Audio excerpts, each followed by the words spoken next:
안녕하세요. 정보의 신입니다. 여러분, 파인다이닝 레스토랑에 가보신 적 있으신가요? 최근 흑백 요리사를 기점으로 파인다이닝에 대한 관심이 폭증하며 대부분 매장들은 아예 예약도 힘든 상황이라고 하죠. 그런데 떼돈을 벌 것 같은 파인다이닝 레스토랑들이 사정을 알고 보면 매장을 운영하는 셰프 입장에선 정말 돈이 안 된다고 하는데요. 그래서 오늘은 파인다이닝이 낭만 창업이라 불리는 그 이유를 알아봤습니다.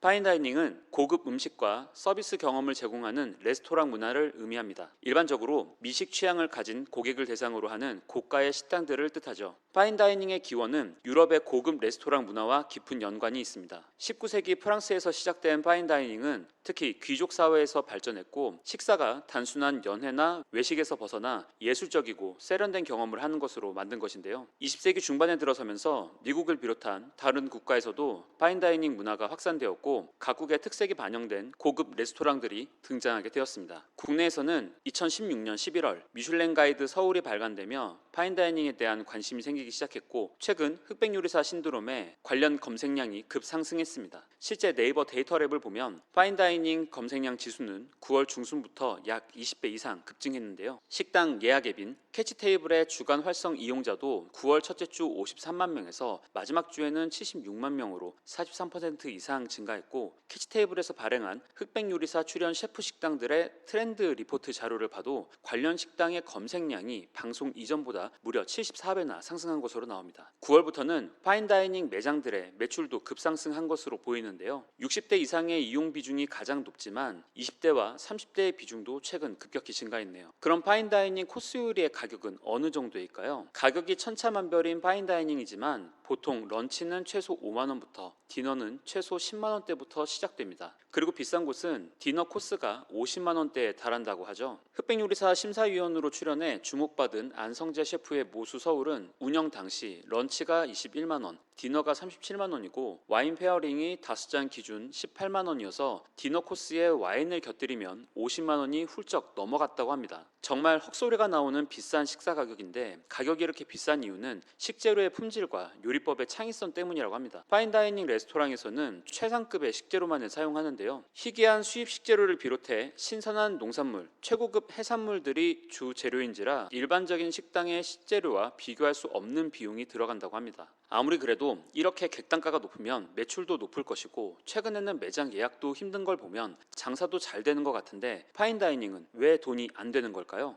우선 시장 규모가 매우 작습니다. 국내 외식업 시장은 100조 원 이상 규모로 추산됩니다. 이 중에서 파인다이닝의 시장 규모는 1천억 원대 수준에 불과합니다. 결국 국내 전체 외식 산업 규모의 0.1% 수준이라는 건데요. 국내 파인다이닝 매장 수는 전국 200여 개에 불과한 상황입니다. 카테고리를 보면 전통 한식 파인다이닝이 가장 많고, 그 다음 이탈리아식, 프랑스식 순인데요. 가격대가 비싼 만큼 꾸준히 이용할 수 있는 고객층도 적다는 반증일 겁니다. 매장 수나 매출의 규모로 봤을 때 파인다이닝 레스토랑에서 식사를 하는 인원은 전국 모든 매장을 합쳐도 하루에 5천 명 수준으로 보이는데요. 결국 최근에 워낙 폭발적인 관심을 받아서 파인다이닝 시장이 커 보이는 착시가 일어난 것일 뿐, 기존 고정 수요가 매우 적은 시장이라는 것이 팩트인 겁니다. 또한 파인다이닝은 구조적으로 수익률이 매우 낮은 사업입니다. 표에서 보시듯이 모든 비용이 일반 식당이나 패스트푸드 매장보다 많이 들어가는데요. 모든 비용을 제한 세후 수익률이 7% 정도로 보이는데, 그나마 이건 이상적인 수치를 이야기한 것이고, 실제로는 5% 미만의 이익 또는 적자를 보는 매장도 부지기수라고 합니다. 그럴 수밖에 없는 것이 파인다이닝 매장에서는 손님 한 사람 한 사람에게 맞춤형 서비스를 제공합니다. 요리가 나갈 때마다 요리에 대한 설명이 필요하기 때문에 서빙 직원도 다수가 필요하고요. 다양한 최고급 요리를 다루는 만큼 메인 셰프뿐 아니라 주방의 일반 식당보다 훨씬 많은 근무 인원이 필요한데요. 결국 고급 요리를 다루며 매출이 커지는 만큼 인건비 등 비용도 비례해서 증가하는 겁니다. 그리고 파인다이닝은 고가의 식재료를 사용한다고 말씀드렸는데, 여기서 우리가 알아야 하는 것은 파인다이닝은 고가의 식재료를 가져다 놓고 모두 쓰는 것이 아니고, 그 중에서도 가장 최상 부위만 사용하게 되어 조리 과정에서 버려지는 재료가 매우 많다는 사실입니다. 또한 파인다이닝 레스토랑은 창업 비용도 매우 높습니다. 우아하고 고급스러운 분위기가 필요하기 때문에 인테리어와 조명 비용이 일반 식당과 비교할 수 없을 정도로 상승하고, 넓은 주방 공간에 집기류도 많이 필요하게 되는데요. 여기에 강남이나 한남동 등 부촌의 매장 입지를 잡기에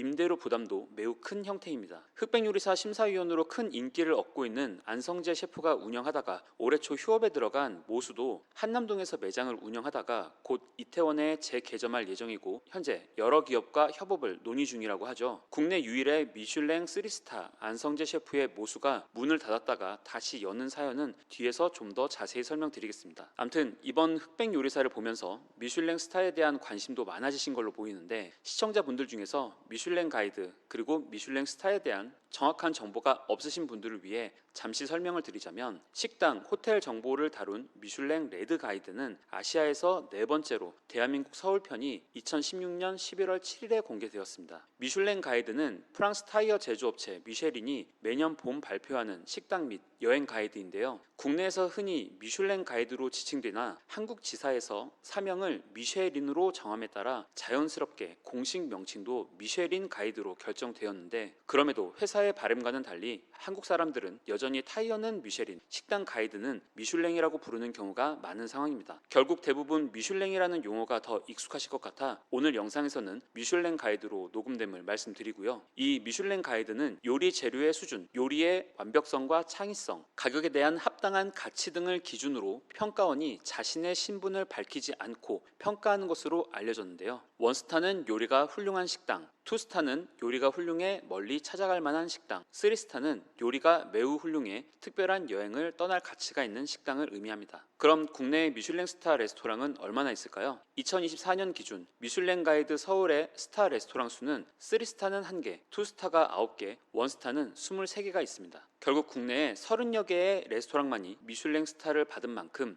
이는 셰프의 자존심이라고도 볼 수 있는데요. 하지만 미슐랭 스타는 한 번 받았다고 해서 그 별이 계속 유지되는 것이 아닙니다. 내년에도 또 별을 받으려면 꾸준한 투자가 유지되어야 하고 셰프는 엄청난 부담과 스트레스를 받는다고 합니다. 지금 표를 보시면 미슐랭 스타를 받고 휴업하거나 폐업한 매장도 생각보다 많다는 걸 알 수가 있는데요. 미슐랭 스타를 획득하면 매장의 인지도가 올라가지만 그만큼 관심을 받을수록 고객의 기대치가 올라가고 고객들의 요구도 더욱 복잡해져 관련된 비용 상승이 유발된다고 합니다. 결국 이렇게 여러 가지 이유로 파인다이닝이 돈이 안 되는데 레스토랑을 유지하는 이유는 뭘까요? 이는 셰프의 자존심 때문이라고 밖에 볼 수 없습니다. 하지만 자존심만으로 막대한 돈이 들어가는 파인다이닝 사업을 할 수는 없는 노릇이죠. 때문에 셰프들은 자본의 해결을 대기업과 호텔의 지원으로 사업을 운영해가는 경우가 많습니다. 최근 이웅열 코오롱그룹 명예회장의 개인회사 바이스텔레 코리아는 서울 강남구 청담역 인근에 신규 비건 파인다이닝 개점을 준비 중인 것으로 알려졌고요. CJ 제일제당도 현재 외식사업 총괄 산하에 몽중헌, 소설 한남, 주옥 등을 운영 중인데 지난해에는 소설 한남의 엄태철 셰프와 협업해 밀키트 상품을 선보이기도 했습니다. 사실 국내 모수도 CJ가 한국에서 매장을 운영하며 프리미엄 한식 메뉴를 개발하기 위해 사업을 진행했던 건데요. 모수는 원래 미국 이민자인 안성재 셰프가 2016년 미국 샌프란시스코에서 런칭했던 브랜드입니다. 그리고 이를 눈여겨본 CJ가 안성재 셰프를 영입해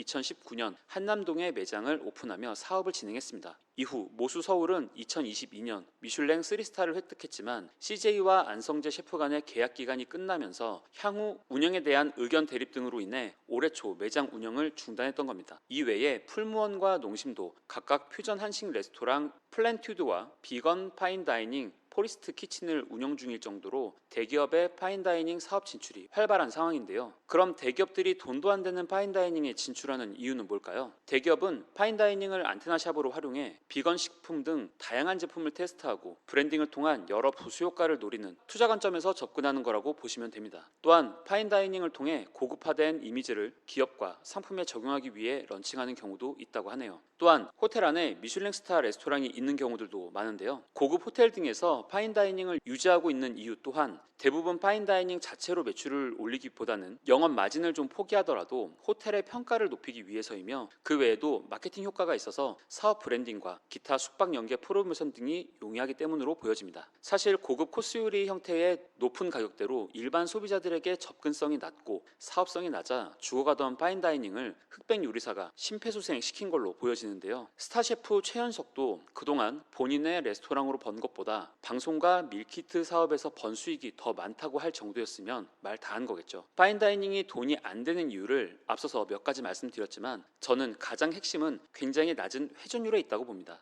런치와 디너 합쳐서 테이블 전체에 1.5회전이라도 나오면 다행이고 보통 1회전도 채 안 나오는 경우도 많다고 하는데요. 파인다이닝은 보통 코스로 나오는 메뉴를 조금씩 아주 여유롭게 먹기 때문에 식사 시간이 매우 깁니다. 런치는 1시간에서 길면 3시간, 디너는 최소 2시간에서 최대 5시간까지도 소요된다고 하는데요. 소수의 손님을 예약을 통해서만 받기에 애시당초 회전율이라는 걸 기대할 수 없는 매장 형태이기도 합니다. 실제 통계 자료를 보면 하루 이용 고객이 수십 명에 불과하고 런치와 디너에 각각 10명에서 30명만 방문하는 매장이 전체의 40%에 육박하는데요. 파인다이닝 매장의 수익을 높이기 위해선 회전율을 높여야 할 텐데 저녁은 프리미엄으로 가더라도 점심 메뉴는 보다 단순화해 가격을 낮추는 전략을 도입해서 파인다이닝을 경험하고 싶지만 비용이 부담되는 소비자들의 접근성을 높이는 것도 방법일 텐데 높은 가격 자체가 셰프의 자존심인 파인다이닝의 특성상 그 변화가 더뎌 보입니다. 아니면 파인다이닝 식당의 핵심 수입원이라 볼 수 있는 와인 소비를 늘리는 것도 방법이겠는데요. 실제로 적극적인 와인 프로모션을 하는 파인다이닝 매장이 월 매출과 순이익도 높다고 알려져 있습니다. 하지만 와인을 팔기 위해서는 소믈리에의 역할이 중요하고 실력이 검증된 소믈리에를 고용하기 위해 인건비가 또 증가하는 함정에 빠지게 됩니다. 앞서 최근 흑백 요리사의 인기에 힘입어 2030 세대의 파인다이닝 예약과 방문이 급증했다고 말씀드렸는데요. 모두가 그런 것은 아니겠지만 유행하는 파인다이닝 매장에 방문해 고가의 식사를 경험하는 자신의 모습을 인스타그램 등 SNS에 자랑하고자 하는 수요로 인해 현재의 인기에는 거품이 많이 껴있는 것으로 보입니다. 파인다이닝이 코로나 무렵 반짝 인기를 얻은 뒤 사그라들었다가 이번 흑백 요리사를 통해 다시 점화된 모습인데 이번 유행은 얼마나 갈지 지켜봐야겠습니다. 결국 파인다이닝 레스토랑은 프리미엄 창업의 끝판왕이지만 실속은 별로 없는 매장의 운영 형태로 보여지는데요. 최현석 셰프나 CJ의 경우처럼 파인다이닝을 통해 메뉴를 테스트하고 밀키트화하는 전략적 사업 확장을 할 수 있는 소수의 케이스를 제외하고는 향후 수익성에 의심이 드는 것도 사실입니다. 오늘 영상도 유익하셨다면 구독, 좋아요, 알림 설정, 댓글로 응원 부탁드리고요. 저는 다음 영상으로 다시 찾아뵙겠습니다. 오늘도 시청해주셔서 감사합니다.